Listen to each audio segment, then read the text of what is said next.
Hello, welcome to another episode of the Cool Tools Show and Tell. Our special guest this week is Davey Rogulich. Hey, Davey, would you like to introduce yourself to our audience? Yeah, my name's Davey Rogulich. I've been a stagehand my whole life. So I build props and set pieces for theater, and I do the lighting, audio, rigging, all kinds of that sort of fun stuff. In my professional life and then in my personal life, I've kind of just always been a maker of things of one sort or another. Sounds perfect for our audience here. I'm sure you must use all kinds of tools at work in your daily life. And Tons. The thing about prop makers is that you're generalists. You kind of all over the map, from electronics to woodworking to whatever is necessary. Yeah, absolutely. There's a little bit of everything that goes into all the silly things we get asked to make sometimes. Right. Yeah. So Davey, tell us about your first pick, one of your favorite tools. Yeah. So my first pick is the Knipex 1262-180 automatic wire strippers. So these are I don't know how to describe this thing. It's a strange little, so it's wire strippers, right? You've all heard of before, but this is a sort of thing that kind of looks like a cross between maybe almost a gun and like scissors. It's got a little handle that you squeeze and a little jaw that actuates. Right. But what this does, so it has this little jaw here, so the camera can see it. Right. It has this little adjustable stop block in here. And then what you do is you take, without any adjustments at all, you take whatever wire you want, anything between, looking at your 24 gauge to 10 gauge, stick it right in the jaws here. Of course, it got stuck on something. And it just perfectly strips the wire right there. Just instantly. It's fantastic. And it's great too, because like you see, this is a stranded wire. I've had these for years. I've never had an issue where it has, we all know that when you go to use these regular, your regular kind of wire strippers, if you even get it on the right setting or the right slot in here, you always end up either you cut it, you grab too big of a slot and you don't cut through the insulation, you're ripping it right off, or you go too small and you cut it and you get this little on stranded wire, this little spray of little tiny conductive shards that go all over whatever you're working, which, if it's your workbench, that's one thing. But if you're right over an engine bay or a circuit board, that's not great. This tool does not do that. I'm not entirely sure how it so perfectly strips it every time, but it makes these perfectly stripped little wires. And like I said, it's no adjustment. So here is a piece of 10 gauge wire. Boom, just pop that right off right there. And then here is a piece of 24. So 24. Really practically hair. Pull that right off right there. It's a little hard to see on the camera with the focus, but it just barely takes that right off there. And then it's got this great it's got the depth stop too, which is nice. So if you're putting on, say, what I use this for mostly is with the little electrical crimp connectors, the red, yellow, and blue connectors we're all used to. You can set this. The kind that screw on, the screw one? No, the kind that you crimp on with a crimper. Yeah. So those ones that, that I think everyone's probably used those too. And then we've done the same thing where you don't strip enough wire or you strip too much. And you got a long thing of wire hanging through the connector, or it's not really grabbing on there. You can set this to the right depth. It's got a little depth marking here, and it will strip from 15/64 to 23/32, which is imperial. So 6 to 18 millimeters is its stripping length. So it perfectly strips the wires every time.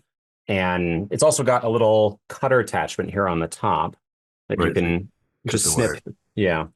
It's also great for things that's not technically, it says it can't technically do on the box. Like here's a piece of Cat 6 cable, and you can come in here and just take the outer sheath perfectly off the Cat 6 cable. And there's your wires right there for your connector. Wow. Yeah. That's really cool. Yeah. So there are similar, or actually competitive devices that have the same form factor. Yeah. And I'm wondering if you have arrived at this particular brand or this model with some research, or is it just you happen to land there, or have you tried a bunch of other similar shape models? I think Irving has one. I think there's a bunch of them. What do you know about the other competitive ones? I have not tried the exact same, because I've seen that other companies have almost the same thing, but I've tried some of those other, there's a one, like an older style of one that has the similar sort of pliers sort of shape that we're used to, but it squeezes down and then it pops open at the end, and kind of an older style of automatic wire stripper that I'd never had much luck with. But I've always been a huge fan of Knipex and all of the stuff that they make. I don't know if anyone out there's, I'm sure a lot of people out there listening have a lot of their tools, but they are just typically when I have a need for something and I just go and see if Knipex has it most of the time. Some of their stuff's pretty crazy expensive, but most of the time I just go out there and just buy that thing straight away. And it's, I've got actually have two of these, a home one and an office one, and they are just great. It's made out of a glass fiber reinforced nylon, and I've had it for, this one's dated 2017. I've had the other one 2016, and it's been in and out of bags and in and out of cases a lot, and it's never broken. That's one thing I've worried about with this, that being plastic, that it might break, but I've never had that issue with it. But I've never tried, like I said, the exact competitor stuff, but I have tried competitors' versions of other Knipex tools, and I've found that sometimes they're just a little bit like not quite as good, or not, they don't feel quite as good in the hand, that kind of stuff. So I've just, you know, and there's that old phrase about the what's the most expensive tool is the cheapest tool, right? That, you know, there's always enough money to buy the right tool the second time around. So I just usually try to go for the best one the first time. And you could help solve me a problem, because I never know how to pronounce the brand. So I had the same question. I mean, to my American brain, it sounds like Knipex sounds the best thing, but they have a German language YouTube channel, and I went and looked there, and they say Knipex in German, and then like just rattle off the rest in German. So I'm like, okay, if it's Knipex, I will call it that. But it sounds weird, but you know, I barely speak English, so you know. That's really great. Yeah. And do you have an idea of what that, or maybe I can answer that myself, what that runs? Yes, it runs about $55 right now. The link in the show notes will be to a place called KC Tools, which is I think Mr. Bezos has enough money, so I try not to buy a ton of stuff on Amazon. But KC Tools is a great US spot that I get a lot of tools from. They carry a lot of Knipex and Weha and Wera and a lot of the other really high quality German tool stuff that I try to go for whenever I've got the money for it. Okay. Yeah, and looks like it's on sale there as well. So that's Knipex automatic wire insulation stripper. Yep, that's a great one. And by the way, you know, even to our audience, even if it isn't this one, which maybe is the Cadillac version, there are other ones, and they are really, what's the word, magical in their ability to, you know, take off that insulation without hitting into the wires, and you can make whatever electrical job you have go so much faster.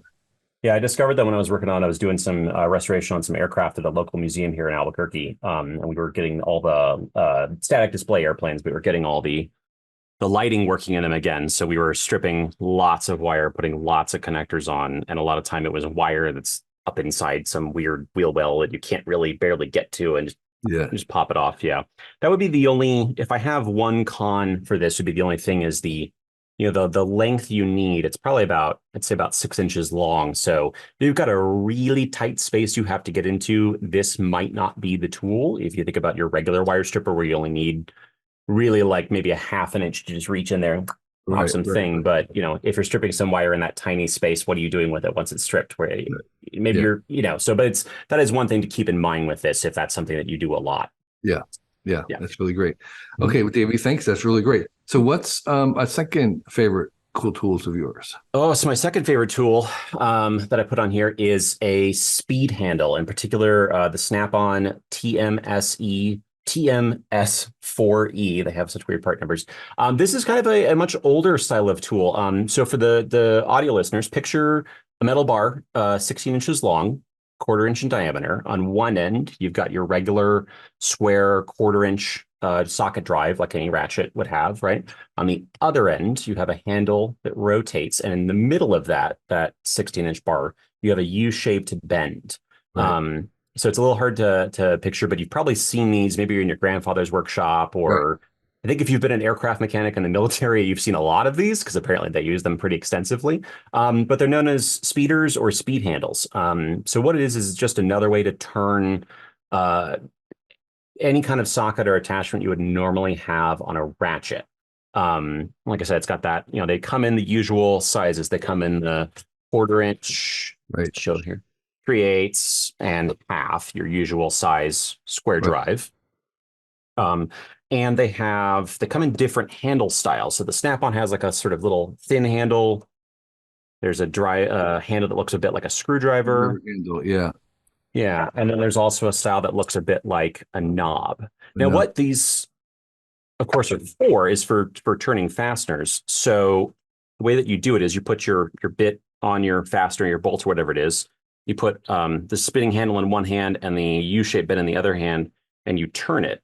And as you turn it, it spins the fastener bit.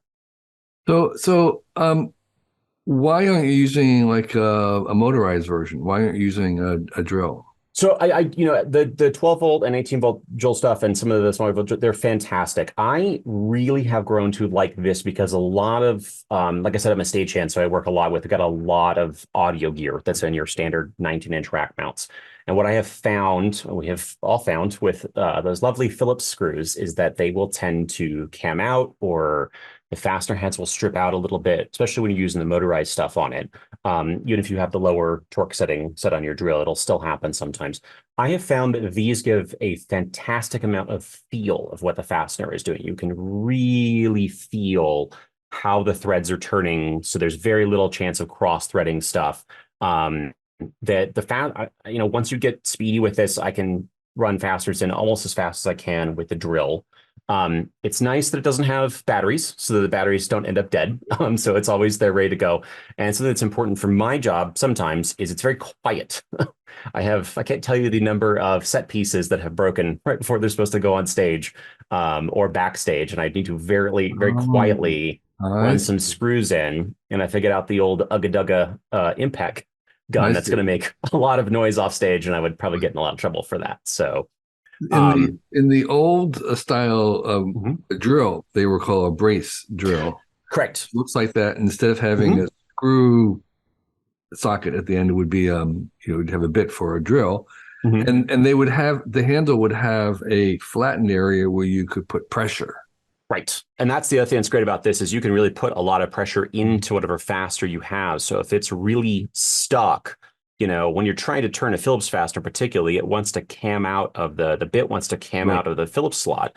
This, you can put a ton of back pressure into it and really, really crank it out there. The other thing too is you can see, since the U-bend extends out about, in this model, 3 inches from the center line. So you get a lot more torque on this than you would with the standard screwdriver, where your hand is in line with the turning apparatus. Not as much torque, of course, as a ratchet. But I find I can break free most fasteners, even that are pretty stuck with this, with just that much torque on it. And so you're saying that for many uses, you would grab that first before your cordless drill. I do. I also just I think that I find the motion of using it is very pleasing, and it feels like I'm doing a little bit of working out instead of, so I feel like I can get away with that and use it as a bit of a look at me, I'm doing it manually, kind of thing. But I just really like it. I'm also the quiet thing is maybe more important than I was bringing it in. We work with kids, and we have a giant building that we work in here, and I think sometimes people might be a little freaked out from hearing the da da da da da da da on the other side of the building sometimes. So that's something that I value quite a bit, that it's nice and quiet for that. And like you're saying with putting the pressure on the back, this one's from Wright. Like I said, there's all kinds of different handle styles. This one has more of a knob like you would see on a traditional brace, that you can put your hand in and turn there. And that's really where these things come down to, that these are still in new production. The link I have here is for a Snap-on one from the Snap-on website right now. But there are a billion of these things out in the wild, from Plum, Proto, Snap-on, SK. All of the big tool manufacturers have made these at some point. They're not too common. You're not going to find this walking into Home Depot nowadays. But it really comes down to the handle style, is what. Yeah. And you, given what you said, you might find these at garage sales and things like that. Oh, absolutely. Yeah. I put the Snap-on one in the link because, if there's someone listening to this right now and is like, oh my God, where has this tool been all my life? I want the best thing. I'm going to buy it right now. Just go to the Snap-on site and buy that one. It's great quality. I like the Snap-on 1/4-inch handle, the thin one, a lot. Depending on the fastener and depending on my mood, I might pick a different one. But really, you will find these at pawn shops, at used tool stores, at antique stores, at garage sales. It's possible that a grandparent in your life has one that they don't care about anymore, but I grabbed, I don't know. I'm also a bit of a collector. I think I grabbed like 6 of them just to bring in today for, I don't know. And I just really enjoy it. I think I think the biggest thing for me is having that feel of the fastener, because I have strip screw heads, I have strip threads before with the electric stuff, which of course doesn't happen if you're careful, but sometimes I'm in a hurry, and I just really like, this is my favorite tool of the last couple of years. Wow.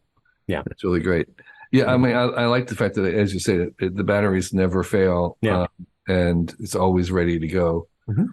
And I could see the quietness, if that was important, or that would be, but however, if you had a lot of things to do, I would definitely go. Oh, yeah. But if you're grabbing something to do a couple things. Yeah. The downsides to this would be that, of course, yes, it's not as fast. If you've got a lot of fasteners to do, I definitely still go grab. I've got a lovely set of the 12-volt Makita stuff that I do for a lot of, like, when I'm just got to do a lot of little screws on taking something apart because the driver is not too heavy. The two downsides are to this. Like I said, the 1/4-inch model is really the smallest you'll find it, and it's 16 inches long. So it is, you need a lot of clearance around whatever you're working to be able to use this. The other thing too is you need to have 2 hands to run this tool, and it works best on fixed objects. Like if you're, like, I was changing the brake lights in my wife's car the other day, and there's a bolt to take it out, and it's great because the car's not going to move anything. You just slam this on the fastener, crank it out, no problem.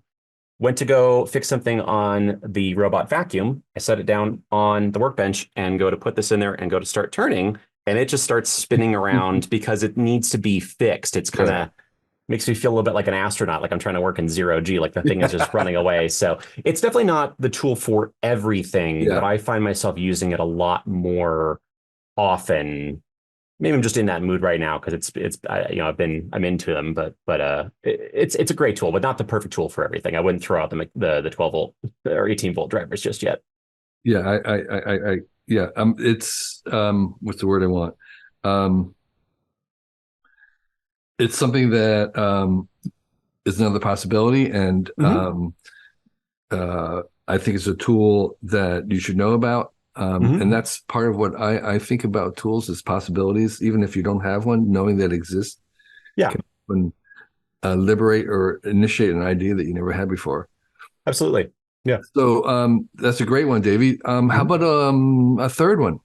Yes. So my third one is a flashlight. And this is the titanium AAA flashlight from a company called Maratac that I've got through a place called CountyCom. So this is a very small, very lightweight, everyday carry flashlight. It's 2.6 inches long, 1/2 inch in diameter. It weighs just under an ounce with a battery in it. And I have been on a quest for some time to find the lightest and brightest flashlight. And I'll get to lightest in a minute, why I've wanted that. Wait. But are you saying the lightest AAA? Or the lightest, because good point. Lightest AAA, because I want something that still has a good amount of brightness, good amount of runtime, and then is big enough that, because I think we've all had some of those smaller flashlights that are they're so small they're hard to grab onto sometimes, especially if you have remember gloves. The photon? Do you remember the little photons? Absolutely. Yeah, I've got those too. Like a watch battery. Yep. No, that was the lightest. Yes, that's a good point. That is a good point. Yes, lightest AAA flashlight. That is absolutely good to specify that. I always carry this in my left pocket, clipped to my pocket as well. So that's where I want it. But it's like a lot of other flashlights that are out there right now. It's got a high, medium, and low runtime, 180 lumens on high. I'm trying not to flash the camera too much with that. Medium, 70 or 65 lumens, and low for 5 lumens. Runs for about an hour in high, 10 hours in medium, 65 hours in low. Yeah. Kind of, these flashlights are the thing that I have really been looking for. The reason I've been looking for this flashlight in particular is I wear for the audio listeners, I wear your sort of standard Ray-Ban Wayfarer eyeglasses that I just wear all the time. They have this sort of chunky wide armband. And if you look closely here in the video, you can notice there's something stuck to my glasses. Oh yeah. Which is, I have 2 little neodymium magnets that are stuck to my glasses that allow me to just take this flashlight, since it has a steel pocket clip, because obviously the titanium's not magnetic, and I can just pull it out of my pocket and instantly have a headlamp right there. So I've been through a lot of different flashlights trying to find one that's light enough to not fall off my glasses, which is a strange sentence to say, but it's bright enough. And this is really the one that I have landed on. And who doesn't like titanium, right? You know? Right, exactly. So titanium, but titanium is not metallic or not magnetic. So so there's a little steel pocket clip that comes on this. Yeah. And that's what sticks to it. And the battery has a little bit of a magnetic force to it too, but not typically enough for it to actually hold on to the flashlight. But there's, they make this in copper and in brass, and I think probably in stainless steel as well, but they're way too heavy. They fall right off the glasses. Yeah. I have a little tiny little flashlight that I've been using for years that is smaller, maybe lighter, but it doesn't take AAA. It takes a specialized like 1, 2, 3 battery. I'm not sure. Yeah. And that's one of the things. The AAA, I knew it was going to be light, and I can find those batteries everywhere because I've had some of those other lights before, plenty of 1, 2, 3 lights, and some of the other ones that have more of the USB plug-in and rechargeables, which is great in theory, but then you go to turn it on one day and it's dead, and now you have to go find the weird expensive battery, or you have to plug it in and leave it on the charger. That's another thing that I've found. I've been through a lot of flashlights, and I would love to find a flashlight that has a great back click button that I like, but I have found with almost all of those, what will inevitably happen is I'll put it in my pocket and it will click on at some point when I sit down or bump into something, and I won't know it's on, and then I'll go to pull it out and it's dead. So this one has the twist operation where you twist the front of the flashlight to turn it on. Okay. Which I've never found any problems with that rolling while it's in my pocket and getting turned on. So also come. And there are other small AAA LED batteries. I mean, lights, but the quality they're often unbranded and quality is uneven. So is this one? How long has it sort of lasted for you? Because that's something that I find is that switches give out after a couple of years. And I've had this for a couple of years now. I think maybe just over a year, as long as it has. I should have looked that up, but it's been great. And I've had the same thing where I've gotten, I've had some lights that I've bought, when I went on kind of this quest a few years ago, and I bought up a bunch of the things because a lot of them are fairly inexpensive, under $50.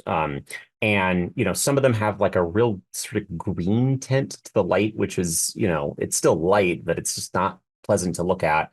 Or they have the switch would go out after a little while, or they would be, they'd be flickery and stuff. And, I've had a lot of Surefire products before in the past, and Surefire used to make a light called the Titan that was great, but it didn't have a pocket clip. So I had to add a pocket clip to it. It had a really good quality of light, had a really nice interface, but it was made out of aluminum, which was in this application still a little bit too heavy. But this has been fantastic. I've never had any issues with this light being, like I said, turning on, having bad quality of light, being flickery or weird, anything like that. It takes the problem. I had a Surefire that the bore on where you put the battery in was so tight that it really would only fit their rechargeables. I mean, it was like a couple thousandths too tight for regular. You have to like pound a regular AAA battery in there. And then it was interesting to get it out. So that was always a problem with that light as well. This one also comes with a little diffuser end tip on it as well. So if you were to go camping, you could turn this on and hang it from the top of your tent. And the diffuser also glows in the dark too, which I guess is a nice feature. Yeah. And because these take AAAs, one other tip for our listeners and audience out there is that you can get rechargeable AAA batteries. And and this is the only thing we have in our household now is we've slowly converted everything to rechargeables, and Amazon makes a variety of them. And you can even get rechargeable 9-volt batteries. Big aha for me finally. So we just recharge these. Yeah, they're great. I have a ton of the rechargeable AA and AAA stuff for stuff we use here at the theater. Lots of wireless mics take the AA's, and the AAA's are for our music light stands, actually. But I have some of my own too, and they're great. And honestly, this thing, use it a decent amount, but I probably change the battery once a month on it, and it's usually just the like, I haven't changed the battery in a while. Maybe I should do that kind of thing. I've rarely had it like run out on me. But you know, the rechargeable batteries are fantastic. They're a great thing. Yeah. Okay, well that's a wonderful, fantastic one. And so for your fourth tool, Davey, what are you suggesting here? So what I have here, my fourth tool is, take this out first. This is the Volty switch from a company called PC Poodle.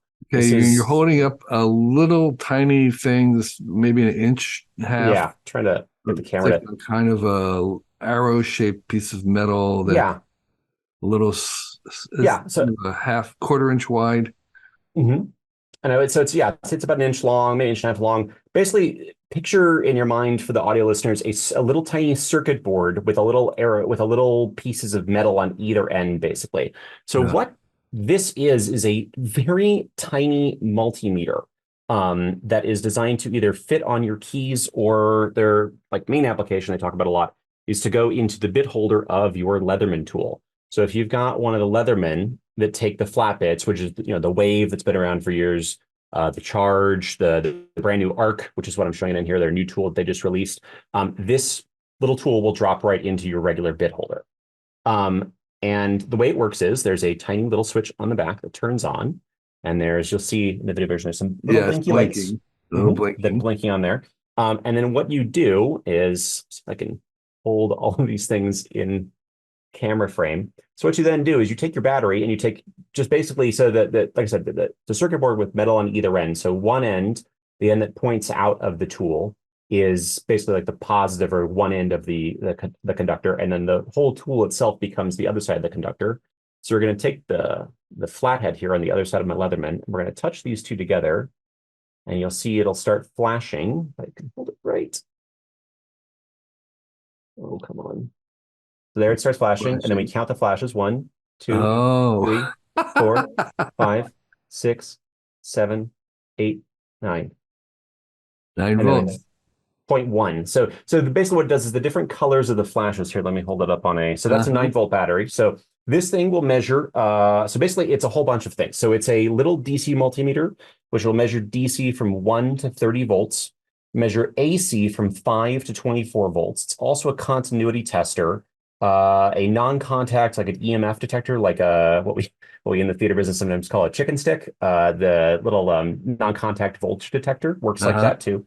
It's also a temperature sensor. So there's a mode you can put into where it will beep out, not beep, it'll flash its little lights and show you the temperature from 0 to 140 degrees Fahrenheit or negative 18 centigrade to 60 centigrade. Is that temperature on touch, or is it reading infrared? Like it's reading in the air. It's like a reading temperature in the air. It's really pretty cool. So I'll demonstrate here. So this is a 1.5 volts D cell battery I have here. Goodness, this is hard to try to hold and not.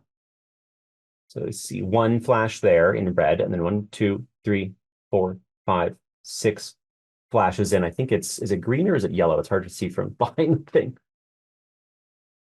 Yeah, so basically the first flash, and this is all in the manual. It's too much to try to explain here, but basically you count the flashes, and that will tell you the voltage of whatever thing you have there is. You can also take it here, and if you just short it out right here, you get a little red continuity light. Right. So you can use this to find continuity. I use this all the time for checking lamps, light bulbs, that sort of thing, to just see if you've got continuity on. It is a fantastically neat little tool that fits into a tiny little package and is only $42. So it is really, yeah. And so it would be a little hard to use without being put into the tool, because you don't have it would be hard to make the circuit. Correct, but they actually show, I think what it's really meant for is having it in your Leatherman like that, but they also show it on their website where it's got a little hole in the part that slides that can go on your keychain. So you really could have this where you can stick this on your keychain, and then just that and any other key you can put and measure your voltage of your battery or whatever thing you want to do. It's also, because the shape of this will fit into, let's see if I can do it with my example here from the quarter inch. This should fit into a 1/4 inch screw holder. So you can also like this is like your screw bit that you would have on a any kind of screwdriver or yeah. So this you can take this and then if you bring this, it's a little hard to show you. I have something I can get into frame here. But then you could take this, and there's a little plastic cover that comes with this as well to keep it from actually conducting something. But then you can hold this near a like a AC cable or something and take a measurement or just see if you've got power, you know, to light up from the non-contact voltage detector. It's a very, very clever little thing. They actually have two versions. This one called the Switch has a little tiny onboard battery that will allow it to do all those other functions that I mentioned beside, you know, the AC voltage, the temperature, that sort of thing. But they make another one called just the Volty. It's $25 and it will only do DC voltage from 2.5 volts to 30 volts. So you can't check like a AA battery with it, but you can check 9 volts, you can check car battery, you can do all that kind of stuff with it. And it is a little, the interface to get it into the different modes takes a little bit of getting used to basically. But there's a great manual that comes with it. And there's some great videos online about how to use it, but it is just a very, very clever little tool. Yeah, it is. Yeah. It does sort of expand the multiness of your multi-tool for sure. It really does. I never would have thought. I've been a big multi-tool Leatherman type person for a long time, but I never would have thought somebody would have figured out how to put a multimeter onto one of these tools. And is the tool that you're showing your current carry for the multi-tool? Yes. Yeah. So this is the Leatherman Arc. This just came out a few months ago. Yeah. And this is a super cool tool. It's kind of their new flagship tool. It's rather expensive, but it has some nice coatings on it. It has a very fancy seal for the knife blade. And this one's even a little bit pricier because I had them do the Leatherman custom shop will laser engrave it for you. So I went a little crazy with the laser engraving when they had a sale recently. Okay. But this has, you know, all your standard Leatherman tools, saw, knife, screwdriver, that sort of thing. And it takes like I said, the little flat bits. So this is my custom holster. I make my own little holsters for Leatherman stuff. They make these great little flat bits that you can interchange in the tool that have all kinds of sizes from all the different I see. Okay. metric and Allen hex keys, torques, all that sort of stuff. I mean, I could do a whole another thing on just Leatherman, but man, so you made a little pouch to carry all that. Yes, yeah. Another not necessarily like a tool, but another thing is if you have a local makerspace, go and check them out. Like they are, if you're not already doing it, I did not check out my local makerspace for a long time, but they are fantastic and they have a laser cutter. They have 4 laser cutters there. So I took the class on that and learned how to design stuff in Illustrator and then use laser cutter to laser cut out a sheath basically for my little Leatherman that has this one holds a wrench on the side, a little 4-inch wrench, holds Leatherman's little ratchet adapter that they make. It's got snaps so it goes on and off my belt very easily. Yeah, I could go on and on, but yeah. That's really, really fantastic. Yeah. Well, Davey, those are 4 really great tools that I didn't know about that I'm really glad to know about. And some of them I'll have to get myself. In a couple minutes remaining, can you tell us about something that you would like to share with our audience? Is there a passion project that you have or some other mission that you're working on? I think, I'm fairly busy with work. We've got a bunch of shows coming up. We do a show every year where there are 650 kids on stage. So that's coming up in the offing for me. So that's going to keep me pretty busy through May. But like I said, I've been a maker of things kind of my whole life. And I try to focus on like learning a new discipline every year. So last year's discipline, we're recording this at the very beginning of the year. Last year's discipline was wood carving. My grandfather was a very accomplished wood carver, but I never took the time to learn the craft from him before he passed. But I did get a box of his tools, and 15 years later I finally pulled them out and learned to do some carving. So I've been carving, in the video see this, a bunch of little birds. I've been making little birds out of wood scraps because they're so they're small and you can glue a bunch of scraps together and it uses up a bunch of nice wood. And I did a whole edition of Christmas ornaments for the whole family out of a grandfather's collection of nice hardwoods that he had. So it's would you like saw it to some shape and then hand healed the rest? Yeah. Yeah, there's basically, so again, using the laser cutter at the local makerspace, I made some little acrylic templates. Basically, if you think about the shape of a bird, you Yeah. think about the top silhouette and the side silhouette. So you get yourself a square block of wood, you trace the top silhouette on the top, the side silhouette on the side, and then you use the bandsaw to cut those out. And then you Right. are left with a rough shape of a bird. And then there's a bunch of different carving knives and sanding things you use to shape it from there, and then sand it and finish it. And now you have a cute little That's bird. really cool. It is Yeah. wonderful. So what's your what skill are you going to aim for this year? I don't know. I've been really pondering on that, and I've been thinking about there's another form of wood carving called chip carving, where you take Yeah, I remember yeah, that. so it's Yeah. like a flat, you do it on a board and you make like my grandfather was Irish American, so he did a lot of Irish and Celtic knotwork type stuff. So I think I might try to work Yeah. on that this year. Yeah. How's your welding? Welding's pretty decent. Welding's pretty decent. We do a lot of we bought a welder a couple years here ago at the theater, so I welded a monster of a set about this time last year. That was a three of these large. There's a theatrical term called a periactoid. So basically, picture a giant triangle on wheels that spins around, and so you Okay. basically have three different faces. So you put Yeah. different scenery on each one of those faces, and they Uh-huh. rotate, kind of like those rotating billboards that were big Sure. a while back. Uh-huh. So I made a set of those that are 4 feet wide and 12 feet high. I made on each side. I made four of those last year, and all out of steel, so that they could be steel frames. So they're really structurally sound, but then Right. can all be all put together with loose pin hinges and bolts, so that they can all store flat. Because storage in a theater is quite a challenge at times. There are a lot of things that we make and a lot of things that no one will let us throw away. So we have to find ways to fit things into strange little storage closets. So I dare say I'll be doing some more welding very soon on some stuff. I have a rolling bed frame. That's probably my next big project I have to do for our next show. So yeah. That's really cool. Well, what a wonderful skill set that you've accumulated. And I would be very excited to hear what your new skills are. We'll check Hope I can in. come back and let you know. Yeah, Yeah. sure. Yeah. And Yeah. again, thanks you for volunteering, taking time this morning to share with us your enthusiasm for these cool tools. Well, thank you so much for having me on. I've been a fan for years. Adam Savage turned me onto the podcast years ago when he was a guest, and I have been an avid listener ever since. Though I do refer to it in my head as the most expensive free podcast, because it's very hard to listen to an episode and not immediately go by at least one of the things your guest Yeah, talks that's about. true.